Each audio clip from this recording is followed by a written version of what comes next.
Welcome to Bergen Forest Monastery's Questions and Answers. I'm Ajahn Sona. Let's go with the first question, Pia. Our first question is from Bepali. Dear Ajahn, religions provide a tool, hope, for that period of life where old is gone but new is not there yet. Could you please share if there is a Buddhist point of view on that problem? Well, much is revealed in that situation.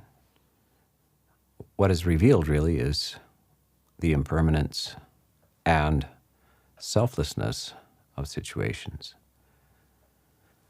One sense of self has ended, and another is yet to begin. So when this happens frequently in life, I remember being a child and growing weary with certain toys, which had given me lots of interest for however long, a year or more perhaps. And then one day, going to the toy box, I felt uninterested. It was an alarming experience. I thought, if this no longer gives me interest, I hope something else comes along. But I couldn't imagine what that would be. Because what's happening, of course, is you're maturing. The interests of a 5-year-old are not the interests of a 7-year-old sometimes. There's some radical transitions that take place in childhood over a fairly short period of time.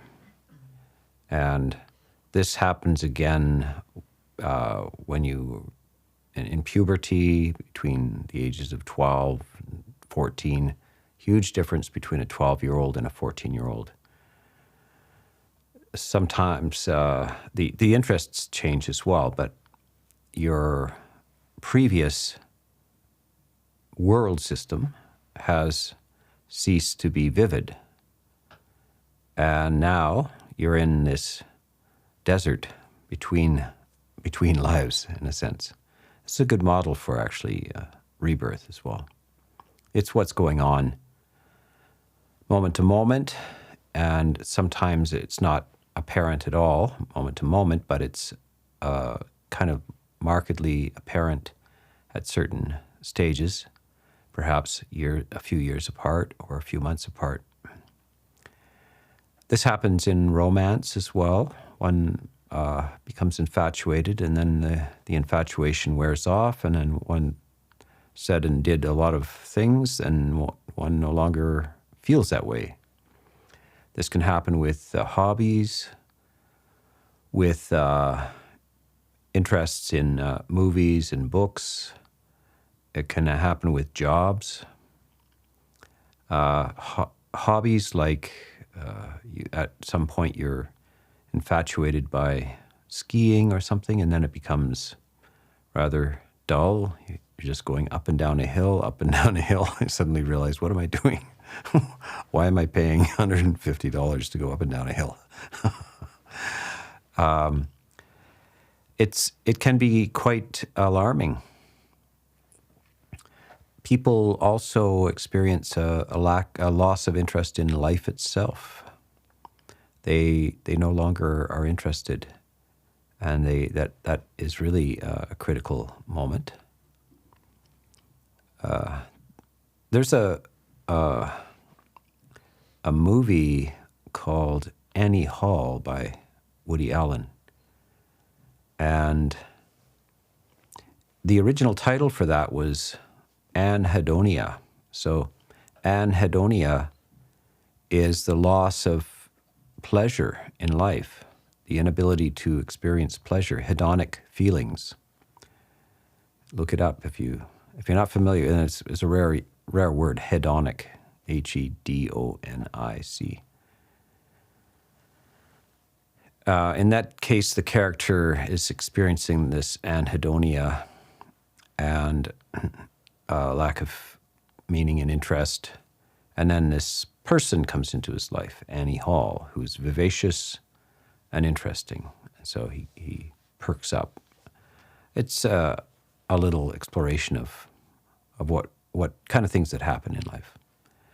So this is a very well-known part of the human experience, the loss of what formerly gave you meaning and interest, excitement even, and then it falls away, and you're waiting for something new to take its place.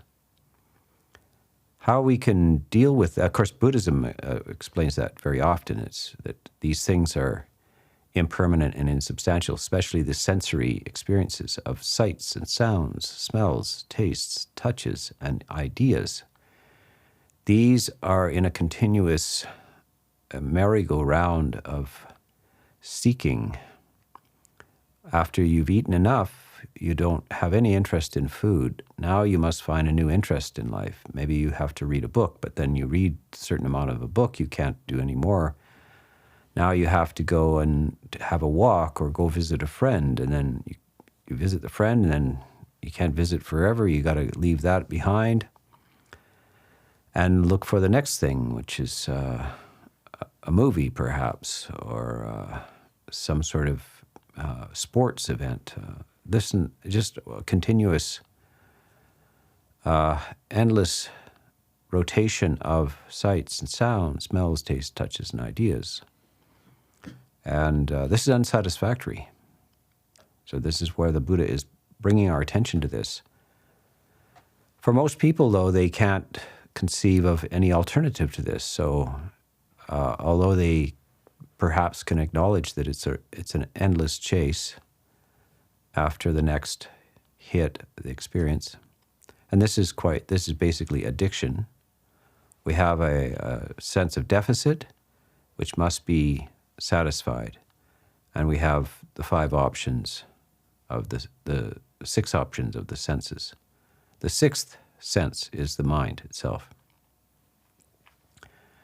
So the process is endless, but most people can't conceive of any alternative to it. And this is what meditation is the possibility of withdrawing from the senses. So that is the nature, what we call jhana, a withdrawal from the sensory realm into a very satisfying experience where the mind is purified of its sense of lack. Another word for lack is a sense of desire. It's purified from its sense of illness, and the form of illness is hostility, some form of irritation. It's not agitated, and it's not torporous, heavy, depressed, and it's not tangled in unreconciled doubt. It's at ease, blissfully at ease, experiencing joy, or even deeper, pure serenity. So that's the withdrawal from the world. It's an alternative to worldly experience. And this is talked about in contemplative practice. Not just Buddhist practice, but these are also talked about in yogic schools, perhaps Catholic contemplative schools, Sufi schools, various contemplative structures. Taoist are aware of this, and they hold it as superior to the engagement in the marketplace of the senses. These are also referred to as heavens, kind of internal heavens that you can access in this very life, and might give you a sense of heavenly experience. These are non-sensuous heavens. By the way, so there are sensuous heavens where the pleasures of the sights and sounds are sustained for very, very long periods of time. But there is still limits to that, etc. So this is the analysis by the Buddhist analysis of these states where one sort of life force element has died out and there is yet to be a replacement for it with a new life. Usually nature provides it. It's just usually a transient stage in life, which is very natural. So as you can see, that it's quite universal, these stages for children. But of course, there are exceptions to this on the edges of the spectrum. Some children cease development at a certain age, and they never go on to maturity. They stay children the rest of their lives. Some go on into adolescence, and they seem to be stop their development at the age of 13 or something like that. Others continue to grow and develop and mature. And the maximum, the end of maturity would be full enlightenment. So that would be the ultimate definition of a truly mature person, would be a fully enlightened ARAHANT. Okay, let's take the next question. Next question is from Johan in Sweden. Dear Ajahn, in psychoanalysis, there's quite a lot of talk about the unconscious. I'm curious, could it be the case that for an arahant, there is no unconscious, since they always act out of awareness and never out of ignorance? Yes, that's very insightful. This very idea came up for me many, many years ago, I don't know, decades ago, 40 years ago. I started all of this psychological language is quite common now, the unconscious.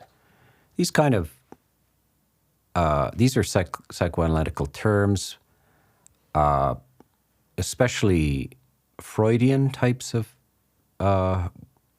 concerns, and this goes into the vocabulary of the modern world, the unconscious. And there's some very interesting, tests that you can give that sort of reveal that certain things are buried beneath the surface. It's speculative, though. The unconscious is a speculation.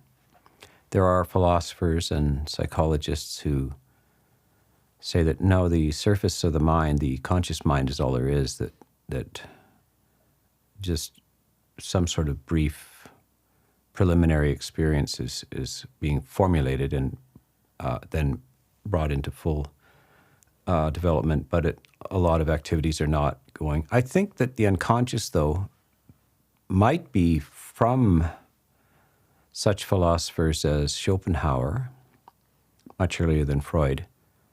He's a German philosopher, and he was smitten by Buddhism and Hindu philosophy, and he revolutionized Western philosophy. He is from the early 1800s. He would have been maybe contemporary with Beethoven. He writes of this, I believe that he was interpreting what we call in Buddhism avidya, or ignorance, as this unconscious, some sort of root will, or a drive and will. So from a Buddhist point of view, this drive and will would be truly based in what's called avidya, or lack of knowledge, and that would be something like not conscious. There are not conscious drives which well up as desire and aversion primarily. So the big problem in life is greed, hatred, and delusion. And greed and hatred come up out of delusion, but they also feed delusion. There's a very interesting pictorial representation of this, of a rooster, a pig, and a snake. And the rooster, pig, and snake are greed, hatred, and delusion, and they chase each other around. The pig is grabbing the end of the the snake, and the snake is biting the rooster, and the rooster's pecking the snake, and the back and forth. So greed, hatred, and delusion feed and nourish each other.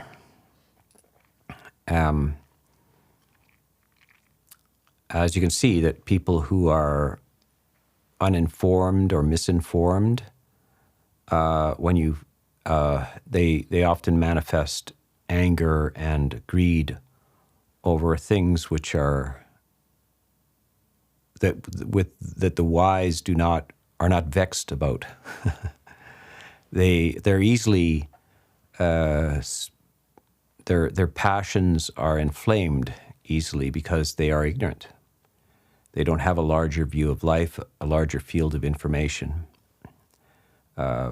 Governments play on this as well.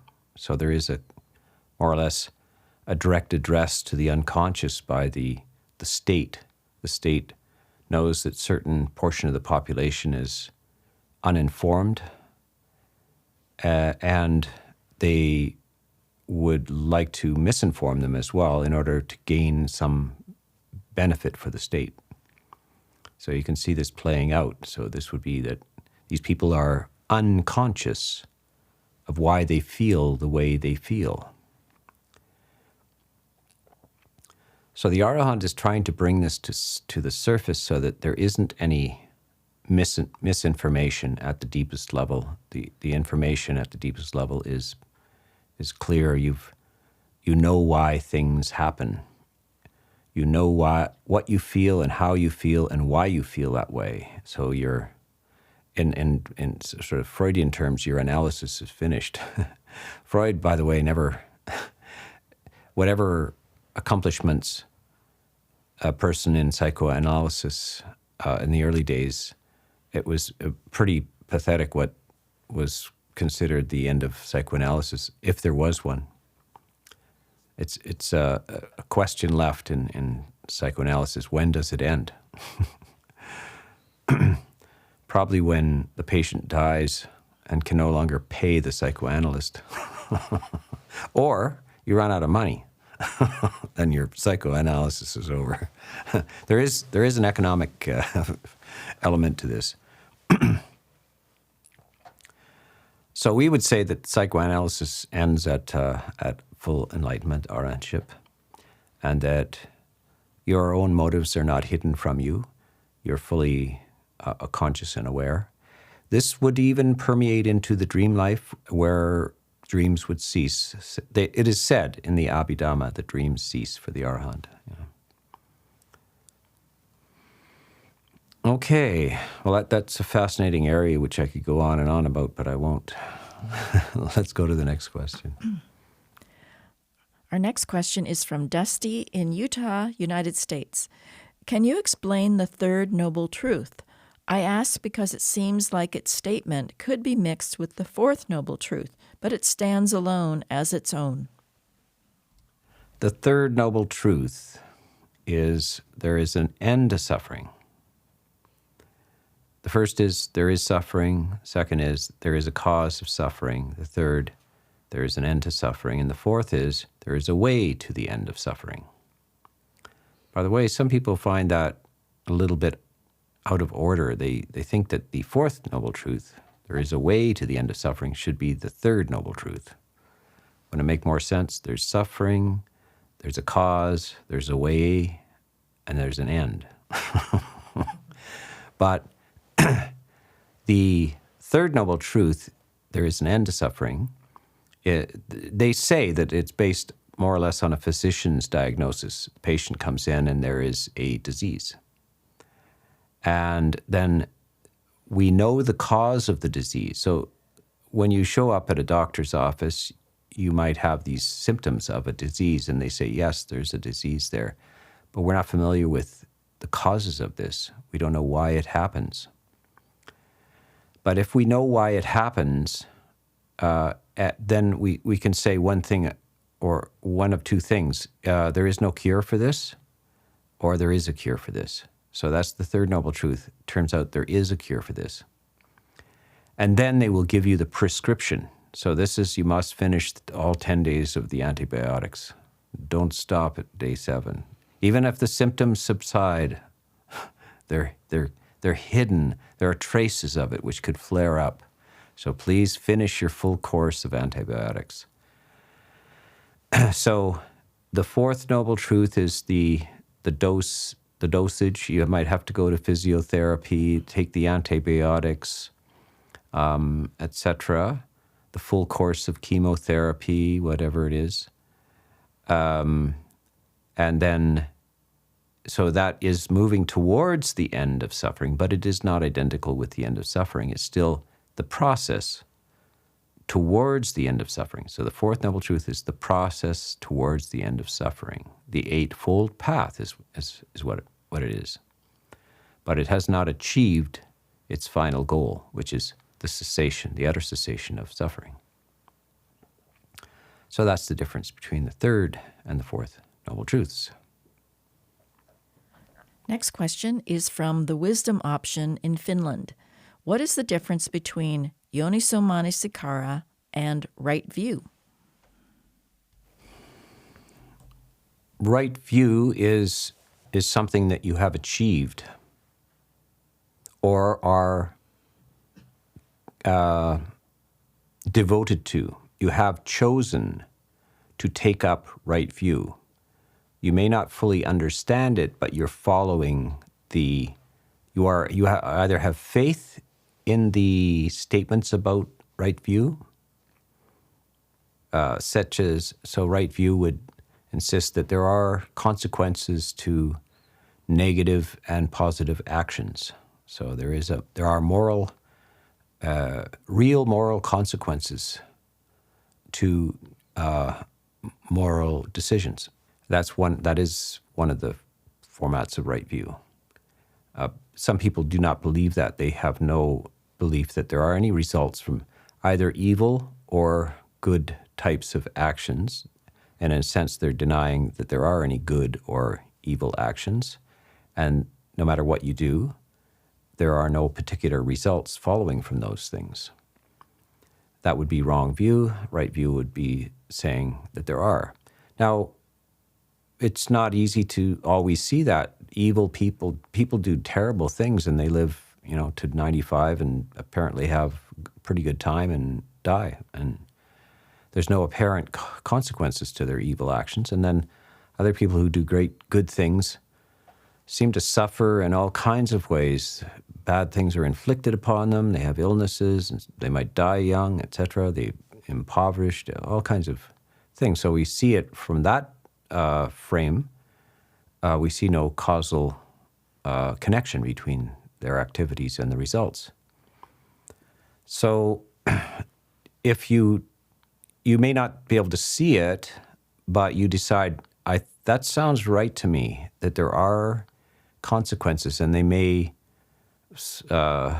be, the resultants may appear in future lives rather than in this life. So you commit by faith to that, and that is a right view based on faith. Yoniso-manasikara is literally the manasikara. Mana is mind, kara is activities. Yoniso is the going to the roots of things, to the womb, to the source of things. Inquiries leading to the core issue. It also is the place where birth happens. You are born out of the womb, so you can do a double sort of a play on words with that. Is that birth is the problem? How do you not be born again? So mind doings which lead to the cessation of birth, but the other more useful version of that is these are mind doings which undo the core issues which cause suffering, the cessation of suffering. This more or less is similar to birth. You're undoing the causes of birth, but you're also undoing the causes of suffering. If you don't undo the causes of suffering, birth will recur. So yoniso-manasikara are the mental activities which lead to the cessation of suffering. And that is and right view is a commitment to that, the view which would be correct and support the process of yoniso-manasikara. You should learn this word in Pali. It's usually given as wise reflection, the capacity for wise reflection. It is also said by the Buddha to be one of two critical elements to enlightenment. The first is the external element. That is a teacher who, an external person who gives you access to Dhamma, to the core, how to approach life itself. And so that's a very important thing. We all need these teachers.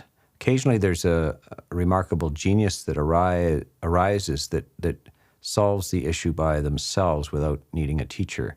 So Newton solved the planetary motions or calculus, etc., by himself without a teacher. Nobody had done it before. Newton's IQ must be off the charts. The next guy is Einstein, relativity, etc. So we're not, billions of us will never do that. But if even in high school, we can learn to understand Newton's processes of planetary motions, the laws of gravity, and so forth. And then maybe in university, you begin to explore Einstein's relativity, etc. So they're quite graspable by people of reasonable intelligence, but you can't discover these things yourself. So that is what the external teacher is. But yoniso-manasikara is the capacity to reflect wisely on these things so that they actually transform your life. So those are the two critical elements to enlightenment.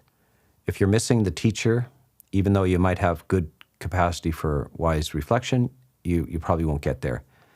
If you've got just the teacher, but you don't have much wisdom, you don't know what to do with your mind, and etc., you won't get there. It's the combination of these two things: a teacher and wise reflection, and then those are the two most important elements for the attainment of enlightenment. Okay, next question. Next question is from Vanix Villas in Phoenix, Arizona, United States. How does one become a Buddhist? Where do I start? Well, I guess you started. You are inquiring about what is it that makes a Buddhist, and primarily it's not necessarily through understanding, but it's having some faith that there is there was somebody called the Buddha, and he had some very important things to say about the solving of the psychological issues of human suffering.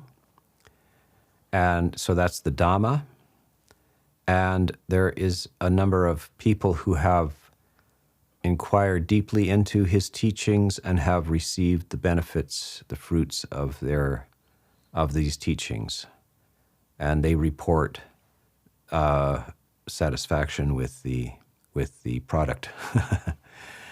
And so that is the primary thing that makes you a Buddhist, is faith, and a kind of a committed faith or a conviction in the authenticity of the Buddha, the Dhamma, his teachings, and the Sangha, that humans actually have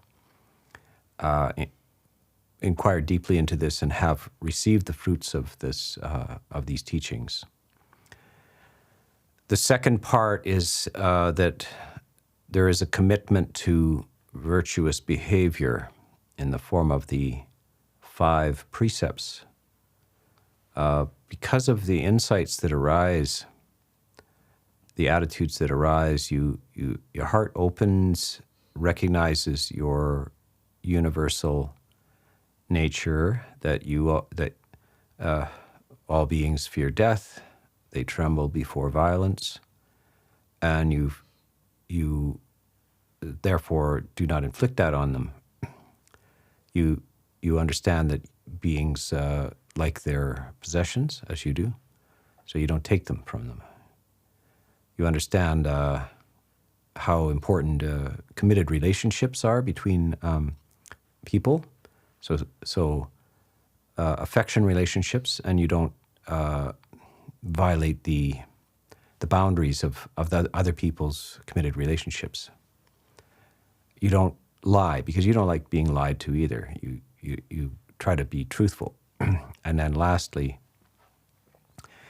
you value the clarity of your mind and don't indulge in intoxication, which the problem with intoxication is that it tends to violate the other 4 precepts, the other virtue boundaries. You say stupid things when you're drunk or on drugs. You do stupid things. Your control, your mental and psychological control, you're basically your intelligence, your psychological intelligence is diminished, and so you do stupid things.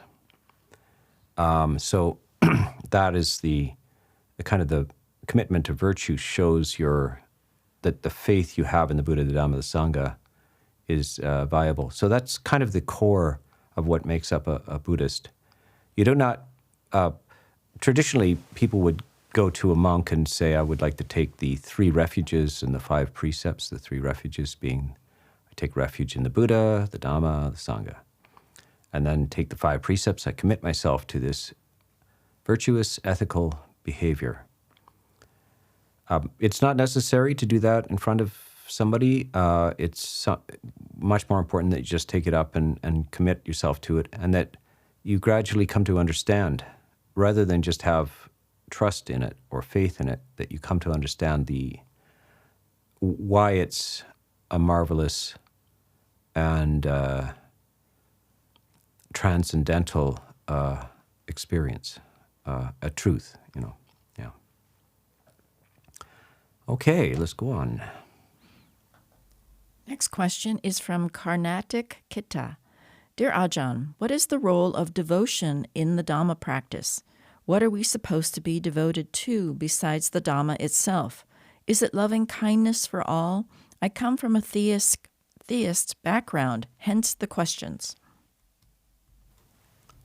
The devotion is to the Buddha, the Dhamma, and the Sangha, and that always includes your practice, especially the Dhamma. So even the Buddha was reverential to the Dhamma. So he didn't have any teachers equivalent to him. So he thought it was nice to have something that he admired, and that was the Dhamma, the truth itself. So really your devotion is to the truth. I mean, that's very beautiful. And, different types of philosophies have devotion to the truth. So even scientists say, I'm devoted to the truth. Even mathematicians, I'm devoted to, mathematical truths. Or aesthetics, like music or art and so forth, people are devoted to the truth that they see or understand within these arts. So this is devotion to a specific kind of truth, that the highest value in life is this movement away from suffering towards non-suffering. At first just for oneself, and then if one has competence and capacity that one can share the ideas which diminish suffering in life with others, then that's even grander. So devotion to all of these things. The devotion to the Sangha is that you attempt to keep this school of thought, Buddhism, going in world history. And that means that you would support monasteries monastics, and the lay community as well, through whatever your means are for this. You can do physically help, you can offer food, you can offer money, and so forth, to sustain this large body which is moving through time and preserving these truths, amazing kind of insights. So that shows one's devotion as well. Okay.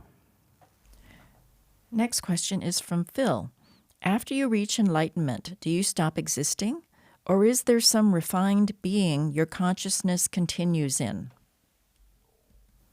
Yes, this is the question. Of course, in this life, Nibbana is attained in this life, and the person continues to live after that and walk around and has to eat and sleep and all these things.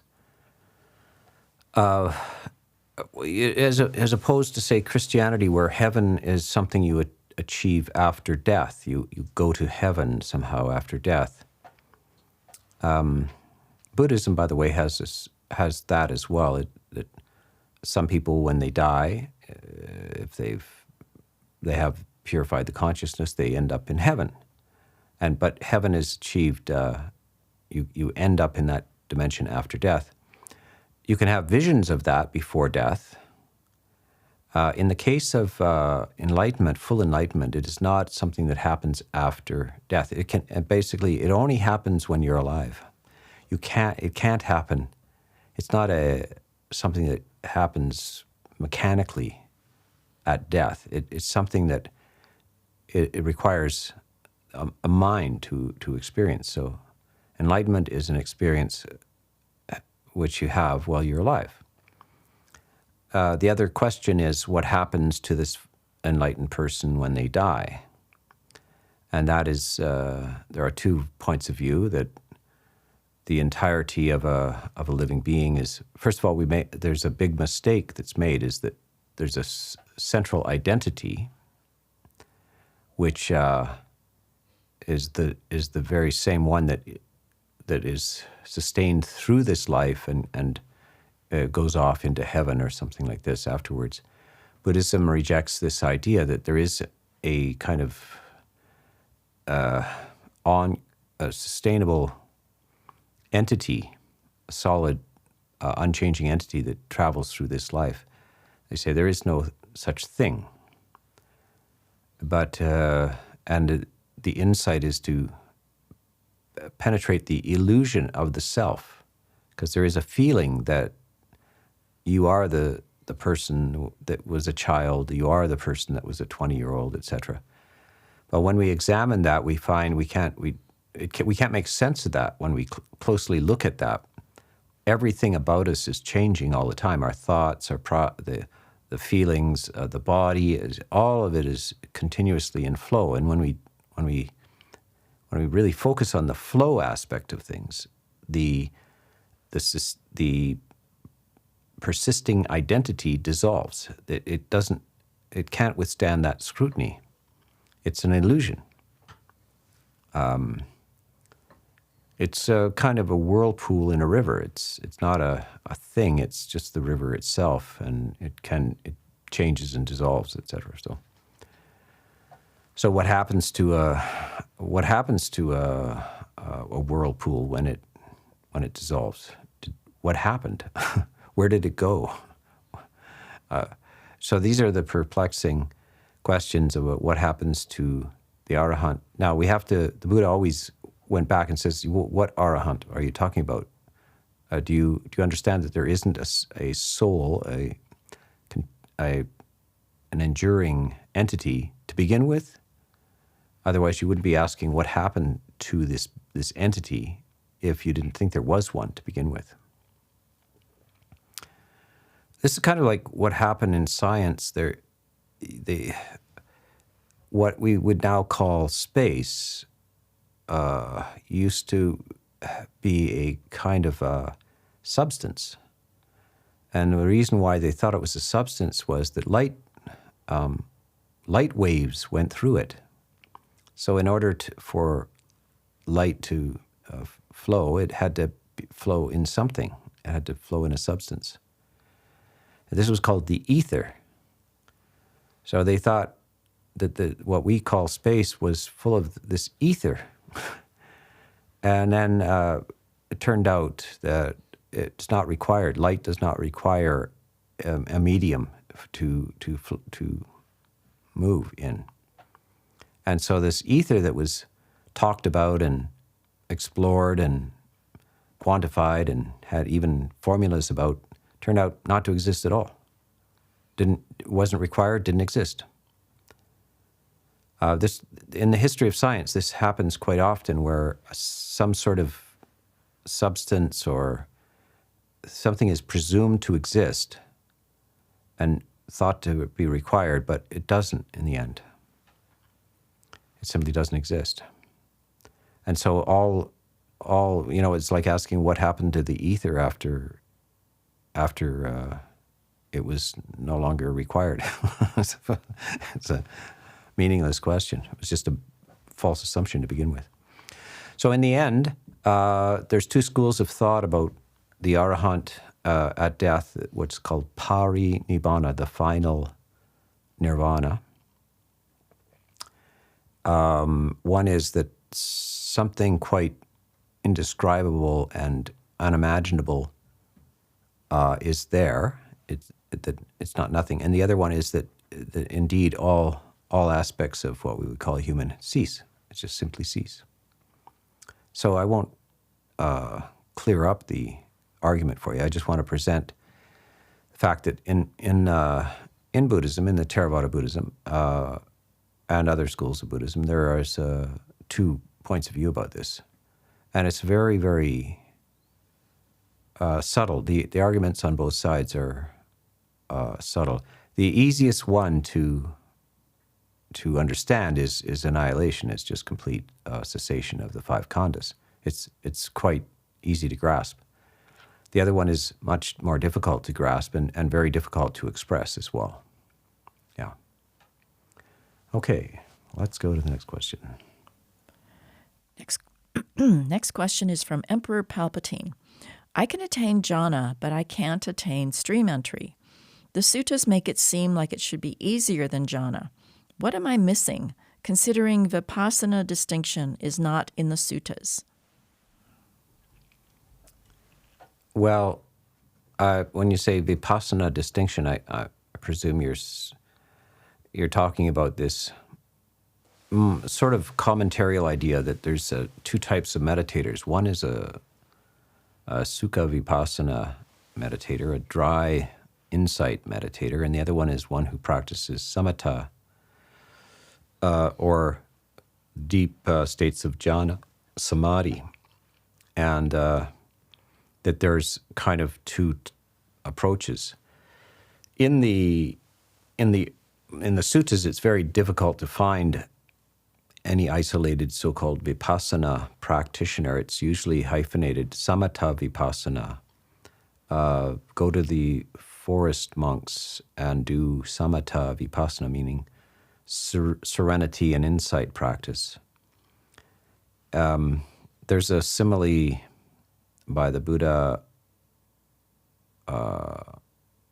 or perhaps it's Sariputta, that vipassana is like a white oxen, and samatha, serenity practice, is like a black oxen.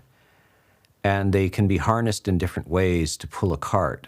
You can put the black one in front, the white one behind, the white one in front, the black one behind, or you can put them side by side. But in all cases, both of them pull the cart. Sometimes vipassana or reflective types of practices are foremost in your mind. Other times, samatha practices are foremost in your mind. And sometimes it's the combination of both, that you have achieved some really fine states of purification of the mind. The mind is in very lucid condition through samatha practices, and with that, you turn it to reflection, and it accesses truth, which pushes you through into a stage of enlightenment.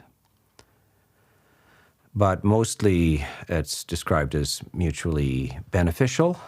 They're not antagonistic. They're not separate things.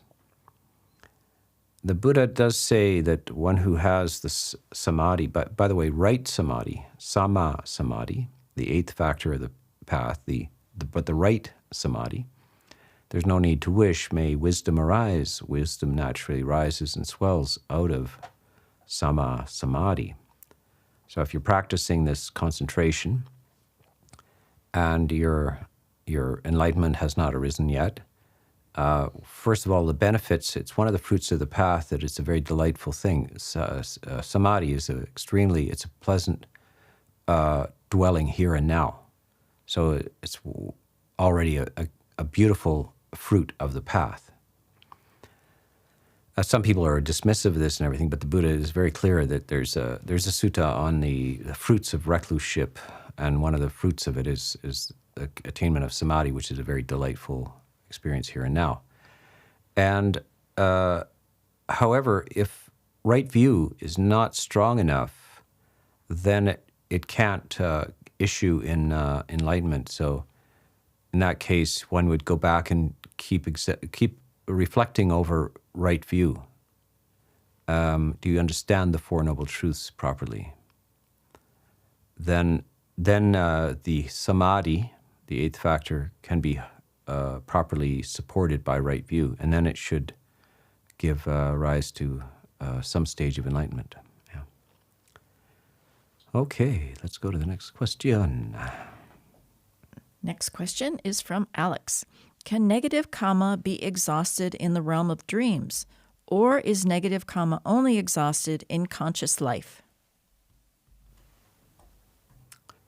Yeah, I don't think it can be exhausted in the realm of dreams.